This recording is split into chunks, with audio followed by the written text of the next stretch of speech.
उनके घुरायुनि सां मुलाक़ात कई आहे ऐं हुन में उनखां डिटेल वरिती आहे सॼो इवेंट ही जेको इंसिडेंट स्टार्ट थियो आहे तक़रीबन 1.5 साल पहिरीं जो इंसिडेंट आहे। पोइ हुनखां पोइ 4-5 दफ़ा अहिड़ो कमु थियो आहे। हुनमें कुझु असांखे नाला कुझु मिलिया आहिनि ऐं सॼी जेका इंफॉर्मेशन कई आहे हिन में मुंहिंजे आउं सम्झां थो कि इंफॉर्मेशन असांखे मिली आहे हिन में अञा इंक्वायरी जी ज़रूरत आहे।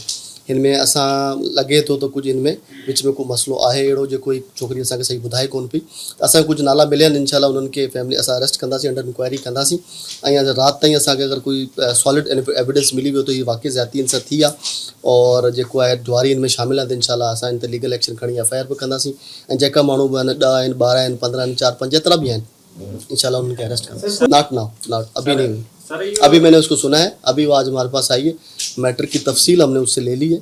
अभी लेने के बाद हम उसकी थोड़ी सी इंक्वायरी करेंगे।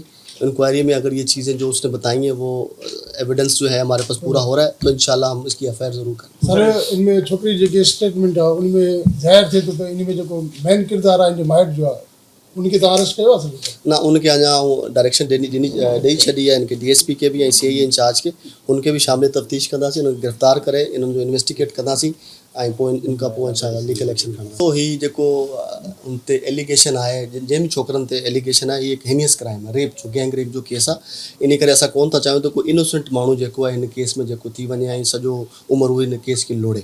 इन करे असां चाहियूं था त असां शाम ताईं जी इंक्वायरी करे पोइ जेका माण्हुनि जा असां नाला मिलंदा जेका क्लियर थींदा थींदा। बाक़ी इन्वेस्टिगेशन तो आज चवो पिया मुश्किल थींदी छो त DNA कोन थींदो। बाक़ी असां इन्हनि खे टेक्निकल बेसिस ते थ्रू CDRs ऐं जेका इन्हनि उन्हनि खे धमकियूं ॾिनियूं आहिनि, जेकी वीडियो वायरल थी आहे, इन्हनि खे असां थ्रू FIA जी मदद वठंदासीं, साइबर जी बि मदद वठी जेको असांखे एविडेंस मिलियो हिन में शामिलु कंदासीं। पोइ हिन में जेकी वॾी ॻाल्हि जेकी आहे उहा जेकी मेन हिन में जेकी एविडेंस आहे उहो त पाण छोकिरी जो पंहिंजो जेको बयानु आहे हू हूंदो ऐं बाक़ी अगरि कोशिशि कंदासीं छोकिरनि अगरि जेका अरेस्ट थींदा उहो पंहिंजो अगरि कन्फेशन कंदा त उहो कन्फेशन जो आहे उन्हनि जे सज़ा लाइ असांखे कमु ईंदो। ॾिसो तव्हांजी ॻाल्हि ठीकु आहे, FIR मूंखे करणु खपे फ़ौरन, पर आउं सम्झां थो जेको हिनियस क्राइम आहे ऐं जेकी हुनजी मूंखे स्टेटमेंट मिली मूंखे डिटेल ॾिनी आहे हुन में मूंखे कुझु डाउट लॻे थो। ठीकु आहे, हिन में कोई विच में कोई कहाणी ॿी आहे।